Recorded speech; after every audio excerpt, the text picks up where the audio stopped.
Welcome to the Old Time Radio Westerns. I'm your host, Andrew Rhynes, and let's get into this episode. This episode is going to be Tales of the Texas Rangers. Original air date, it's February 18th, 1951, and the title is Sweet Harvest. Hope you enjoy, and again, thanks for listening.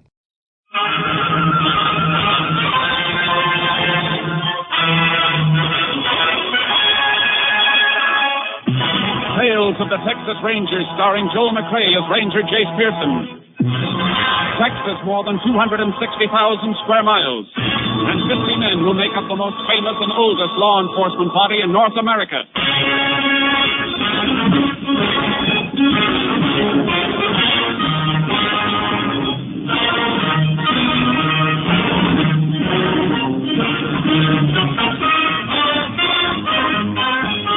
Now, from the files of the Texas Rangers come these stories based on fact. Only names, dates, and places are fictitious for obvious reasons.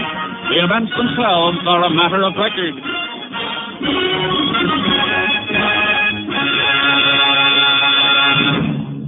Case for tonight, Sweet Revenge.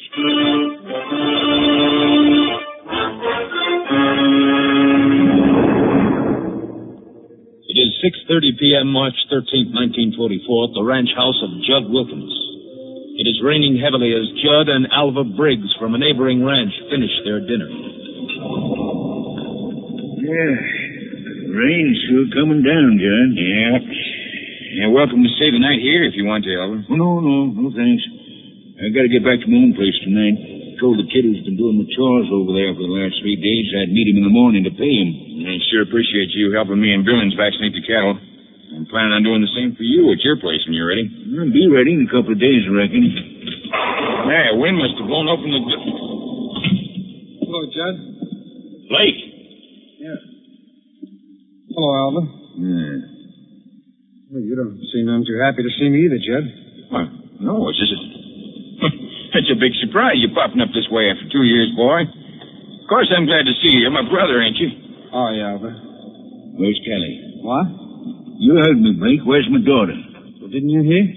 Yeah, what? Callie and me, we split up, Alva. Split up? Yeah, in Dallas. I thought you knew. You get her to run away with you, and then when you're through with her, you toss her to one side? Alva, no, that ain't true. That ain't the way of it. Why, Alva, let go of me! Cut it out! Alva, take your hands off, Blake! Stop me now! Blake Wilkins, if you wasn't your par's boy, walk away from me from now on. Judd? Yeah? How come Alva didn't know about Callie and me? Well, you see, Blake... I can understand Callie not wanting to write Alva about it, but I wrote here to Pa right after we split up. I told him the whole story in that letter. Callie was just using me to get away from home. She left me as soon as she found somebody else who could do her more good. I told all that in my letter to Pa. He and Alva was friends and neighbors. Now, how come Alva didn't know? Pa died last month, Blake. Yeah, I know. That's why I come home, Judd. I ran into a fellow in Lubbock the other day who told me. But Pa wasn't dead when I wrote that letter. I told him I was sorry about everything, that I wanted to come back home if he wanted me to. But I never heard from him, Judd. Why not? Blake, you're making me say something I don't want to say. Even though you and I are only half-brothers, I've always felt toward you like... What are you getting at, Judd? Well... Thinking about you and Callie splitting up just now makes me feel pretty bad. It was part my fault. Because you encouraged me to run away with her? Yeah. You come to me asking advice. I told you on the QT I figured you had a right to your own life, but I sure didn't know it was going to turn Pa against you like it did. Turn him against me? Judd, I want to know what happened to that letter that I wrote Pa. All right, Blake. Pa wouldn't even open your letter, just threw it away. He what? Said he never wanted to see you or hear from you again. Well, Judd, that... It just doesn't sound like Pa. He just wouldn't say a thing like that about me. I know, boy. It's hard to believe. He always used to be so close. Of course, you was his own son. I wasn't, so it's natural for things to be Judd, that are you way. sure that Pa got my letter? Why, of course. I just told you, Blake. All right. What did Pa say in his will? No. Everything's taken care of, Blake. I want to know how it's taken care of, Judd. Will's in town. We'll go in as soon as we can. I'll show it to you. You got a pleasant surprise coming, kid. You know, it's going to be good having you home.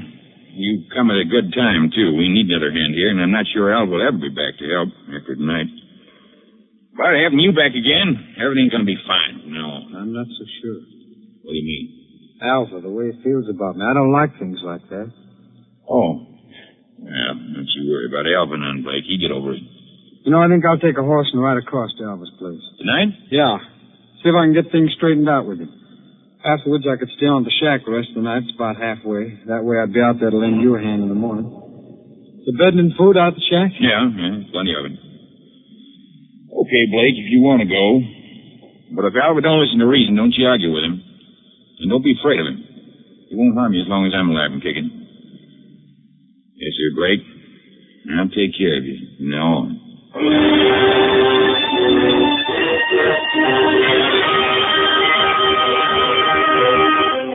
The next morning, Tom Billings, a ranch hand, rode out to the isolated shack on the Wilkins ranch. He discovered the dead body of Blake Wilkins lying in front of the open doorway. Sheriff Hedges was immediately notified and requested help from the Texas Rangers. Ranger Jace Pearson was assigned to the case. Morning, Jace. Howdy, Sheriff. Oh, charcoal. Any trouble getting out here? No. Pretty heavy going, though. Must have been some rain last night. Good thing you didn't try to come out in your car. You'd have been hub deep in mud halfway. Yeah, that's what I figured. I've already talked to the half-brother Judd back at the ranch house. He's pretty broken up. But I figured you'd want to look at the scene of the shooting before you did any questioning. Yeah. You find anything, Sheriff? Yeah, a couple of things. They left the body right where it was, though. Medical examiner's on his way out. Whose horse is that in the corral? I figure it's the one Blake Wilkins rode out here last night. Followed the tracks out here, just one set of them. Any footprints around? Well, couldn't see any. A lot of gravel, rocks around. Yeah. Okay, let's take a look at the body. Lying in front of the open door. Bullet ended over the right eye. The rain must have washed some of the blood away. Bullet came out the back of the head, higher up. That means it was traveling in an upward angle. Yeah, that's right, Jace. Went clear through him and then carried through the shack. Come on inside, I'll show you. You got the bullet here in my pocket. We found it out back. Here it is. What's left of it? Smashed up. I'm afraid it won't help us any. You take a look at the roof, Jace. Back wall over there at shelf of provisions. Yeah. Look at the bullet hole, all right. Let's go back outside. I'd say Blake was just about your height, Sheriff. Looks like. I want you to stand here beside the body and hold your hand out at the level of your forehead. My forehead? Yeah. That'll represent the approximate height of the bullet when it hits Blake. Yeah, that's it. What are you backing up for, Jace? And sight along your hand on the bullet hole in the roof. I get it. You're trying to figure out where that shot was fired from. Yeah. And it's leading me straight to this old watering trough. Okay, Sheriff. You can take your hand down. You figure the killer was hiding behind the watering trough when he shot Blake? Behind it or in it. Bottom of the trough split. It doesn't hold any water. Don't see any footprints around. Whoever it was could have walked on this gravel and rocks over to that gully there. And there's water in the bottom of the gully. Well, however he did it, he sure covered his tracks. Guess Blake must have heard a noise outside the shack, come outside and got shot. Yeah. But I'm wondering what Blake was doing out here at this shack in the first place. Search me. Didn't even know Blake had come home when I got the report of the shooting this morning. About 2 years ago, he and Callie Briggs from the next ranch over ran off to get married. According to Judd, Blake returned home just last night. And made a beeline out to this shack in the rain? Does seem a little peculiar. Come on, let's ride back to the ranch house and see if Blake's half-brother can throw any light on the matter.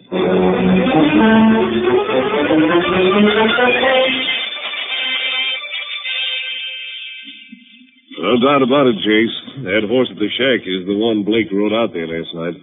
It backtracked the hoof marks all the way here to the ranch house. Yeah, just one set of prints, all right. Well, we thought it was heavy going for our horses this morning. Must have been a lot worse last night from the way those hoof marks of Blake sank down in the mud. Yeah, I noticed that. Is that the half-brother on the back porch? Yeah, that's Judd Wilkins. Hey, oh, boy. Oh, Judd?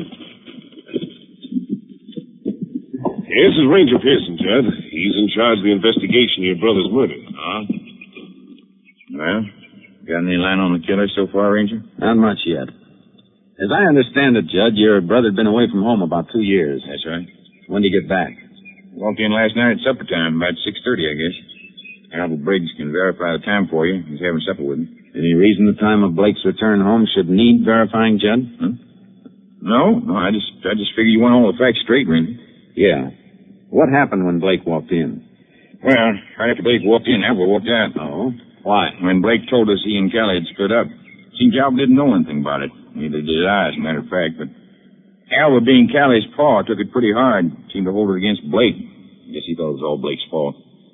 Matter of fact, I had to pull him away from Blake's throat. I see. Of course, the way Blake explained it to me later, it wasn't his fault at all. But Alva didn't wait for any explanation. How'd you feel about Blake coming home, Judd? Well, I reckon the way any brother'd feel. I told him I was glad he's back. It'd be good to have him help me with the ranch. Judd, there's one thing that's bothering me. Maybe you can throw a little light on it. Yeah, what is it, Ranger? How come your brother went out to that line shack the first night he got home? Well, I decided to ride over to Alva's and try to straighten things out with him. He said he'd stay at the shack the rest of the night so he could give us a hand at the wedding in the morning, so off he rode. I see. What time was that? About 7:30, I guess. What did you do after that? Me? Yeah. Let's see now. Around 9, I sent for my ranch hand, Tom Billings. Told him about Blake being back and also had him help me check some tally sheets. I'd say that was about 10:30 when we got through. Tom went on back to the bunkhouse? That's right, sir. And you? I turned in. You didn't leave the ranch house? Me?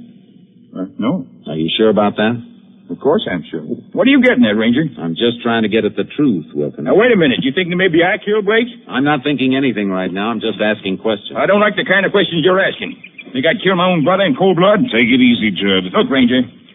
You know who discovered Blake's body? Tom Billings, my own ranch hand. Where can I find this ranch hand of yours, Tom Billings? He's waiting for you down at the bunkhouse. I told him to stick around in case you wanted to question him, Jason. Good. Let's have a talk with him, Sheriff. Whoever that skunk is, Ranger, I sure hope you get it.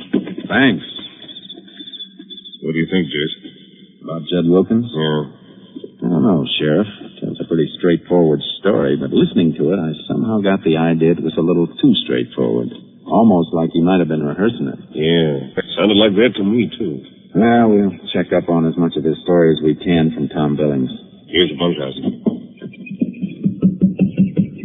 Come on in.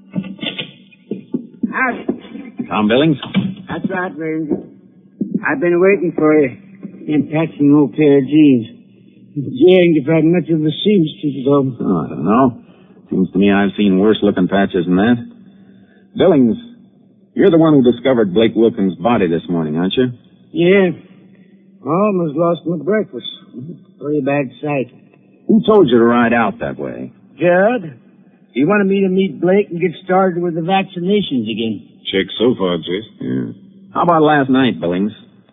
Judd says he called you up to the ranch house. Yeah, he did. Wanted to tell me about Blake being back and have me help him check some tally sheets. What time did you go up?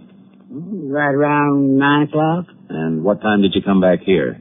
Oh, about 11:15. Rain had just stopped. I come back here to the bunkhouse and turned in. And then this morning you rode out to the line shack? That's right, Ranger. Okay. I guess that'll be all, Billings. Come on, Sheriff.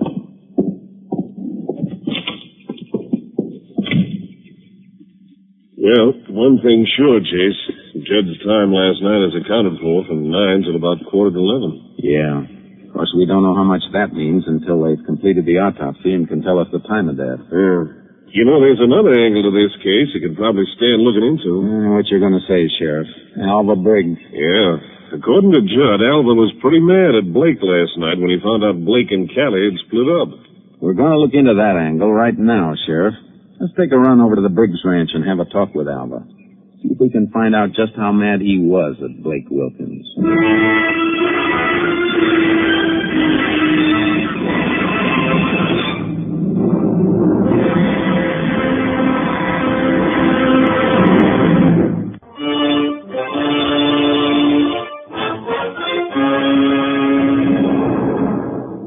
We drove over to Alva Briggs Ranch. We could see from a distance that his car wasn't in the shed. Then as we got closer, we noticed a kid sitting on the front porch.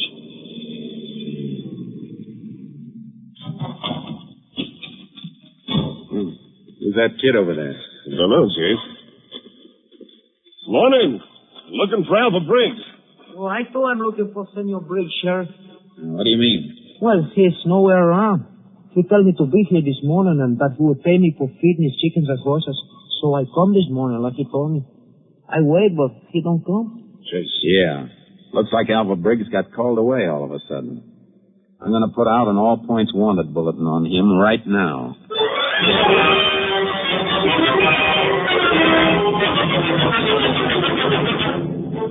Checking in town, I learned that Alva Briggs had caught the Dallas bus that morning. I notified Company B. 4 hours later, Briggs was picked up at the Continental Trailways Depot in Dallas by Ranger C.B. Wade, who brought him back to Sheriff Hedges' office. After a brief talk with Ranger Wade out in the hall, I came back into the room. I'd like to know the meaning of this, Ranger. We'd like to know why you suddenly decided to take a trip, Mr. Briggs. I reckon that's my business. You're wrong about that. It's our business, too. The way it looks right now, you get mad at Blake Wilkins, he turns up dead, and you leave town. But I didn't even know about Blake being killed till that other ranger picked me up getting off the bus in Dallas. I still want to know why you took off from your ranch this morning. All right. Last night, Blake told me he and my daughter Callie had split up in Dallas. It come as a bad shock. So this morning, I decided to head for Dallas, see if I could locate Callie and find out what happened. Get her to come back home with me if she would. I see. You left the Wilkins Ranch about 6:30 last night. That's right. Where'd you go? Home. You stay home the rest of the night? Yeah. Any way of proving that, Alva? Guess not. I live alone. Ranger, I didn't kill Blake Wilkins, and sure, I felt like it for a second or two when he told me about him and Callie, but thinking about it later, I got over it. Guess when a couple splits up, it ain't never completely one person's fault. I didn't kill him. If you didn't, you want to cooperate then. Cooperate? I'm asking you to postpone your trip to Dallas. I want you to keep yourself real handy until this investigation's wound up. All right, Ranger. You'll find me at the ranch. He got him out of last night, Jace. No, he hasn't. There are a couple of things that make me doubt that he killed Blake. What are they? If he did kill Blake, why'd he wait till this morning to take off from his ranch? Well... Another thing. Alva walked out of the Wilkins ranch house right after Blake arrived. How'd he know Blake was going to be out at the shack? Why, Blake told Judd he was going to ride over and talk to Alva. Maybe that's how Alva found out. But we know Blake never got as far as Alva's place. Those horse tracks led right to the shack and stopped there. Say, that's right. You think Judd was lying to us, trying to make it look bad for Alva? I don't know. Then there's the matter of motive. You find out, like Alva did, that your daughter split up with a guy and you think it's his fault. You might knock a few teeth loose over it, but as for killing him on account of it, I don't know. Well, speaking of motive, how about Judd? That's just what I'm going to follow up next, Sheriff. See if I can find a motive for Judd Wilkins to kill his half-brother.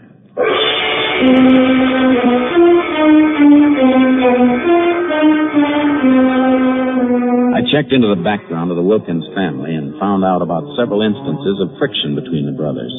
That Judd had always been envious of Blake. That started me thinking about the father's death and his will. The executor of the estate was a lawyer named Sam Farris.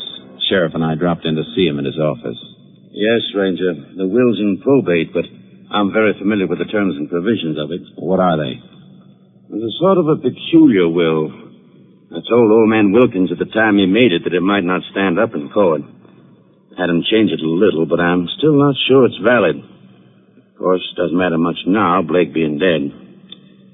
Incidentally, I suppose you questioned Judd about the shooting? Yeah, I have, Mr. Farris. Why do you ask? Because of the way the will read. Oh?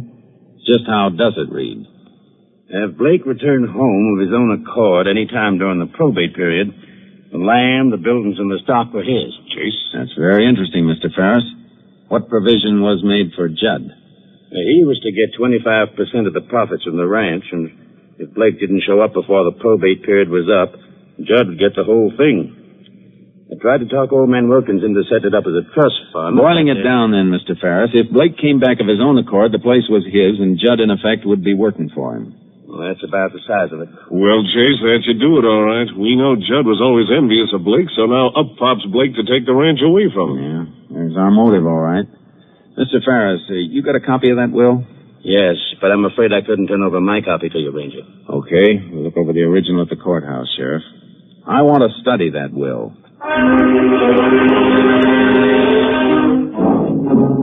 We went through the will with a fine-tooth comb. When we returned to the sheriff's office, the autopsy report was lying on his desk. What's it say, Chase? We were all set to arrest Judd Wilkins, weren't we?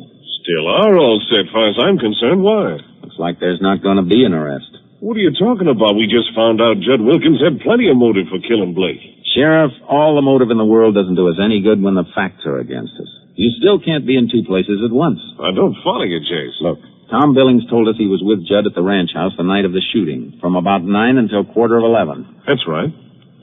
Wait a minute. You mean that autopsy report? Blake Wilkins was killed at a shack 6 miles from the ranch house.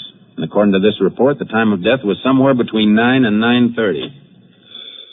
Well, Jace, there goes our case against Judd, then. Right smoke.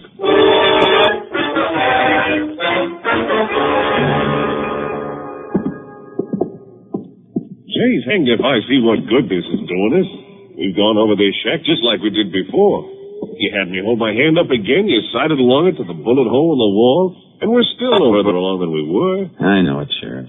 The only thing I can figure is that we don't have all the facts in the case yet.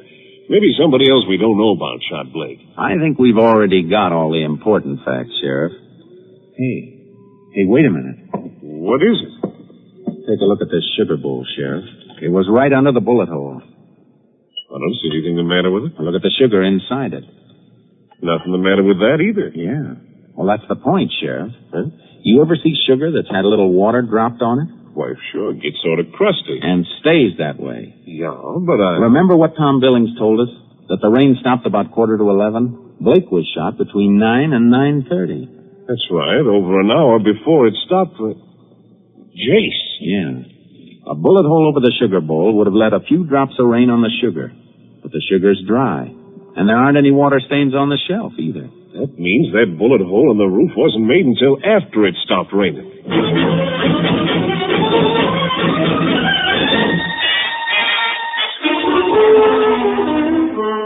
We headed for the ranch house. Judd was nowhere in sight, which suited me fine at the moment. We eased inside the house. I didn't find what I was looking for in the front room, so we went up into the bedroom. What do you figure on finding up here, Jace? I think I've already found it, Sheriff. Calendar on the wall. Looks like it's hanging mighty high. Yeah. Let's take a look behind it.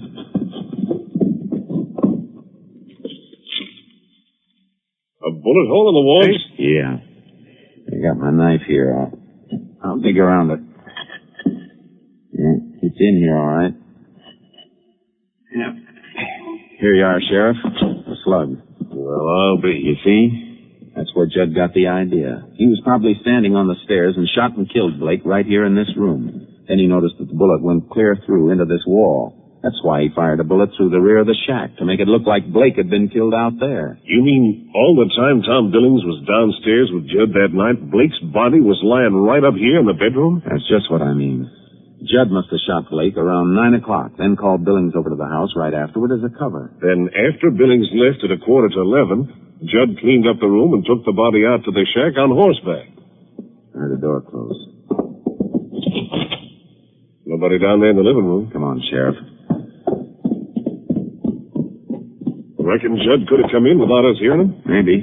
Take a look in the kitchen. The kitchen's empty, too.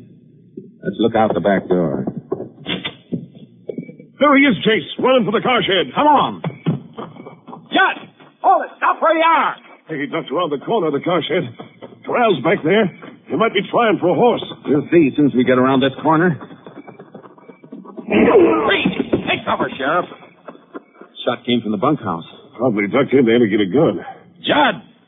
This won't do you any good. Come on out of there. This gun plumb crazy trying to shoot it out with both of us. Judd! I'll give you just 1 minute to come out of that bunkhouse with your hands in the air. You want me to come in here and get me, Ranger? I don't have to, Judd. I'm going to send for you.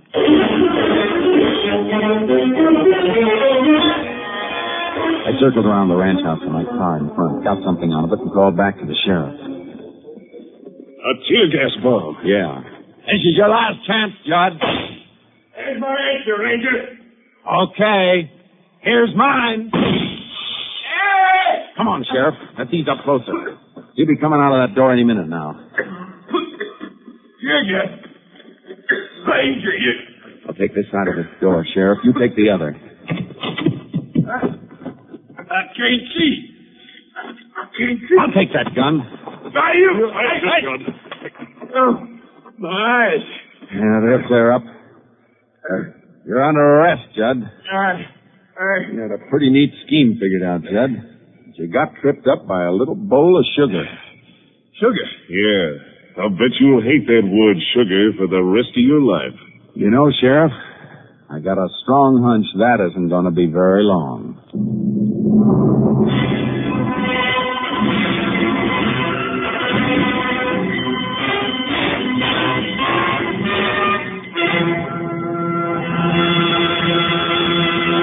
Judd Wilkins was tried and convicted of the murder of his brother Blake.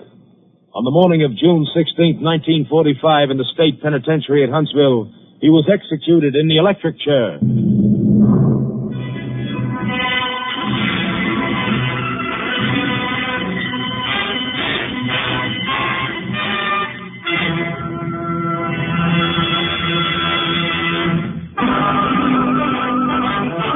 Next week, Joel McCrea in another authentic reenactment of a case from the files of the Texas Rangers.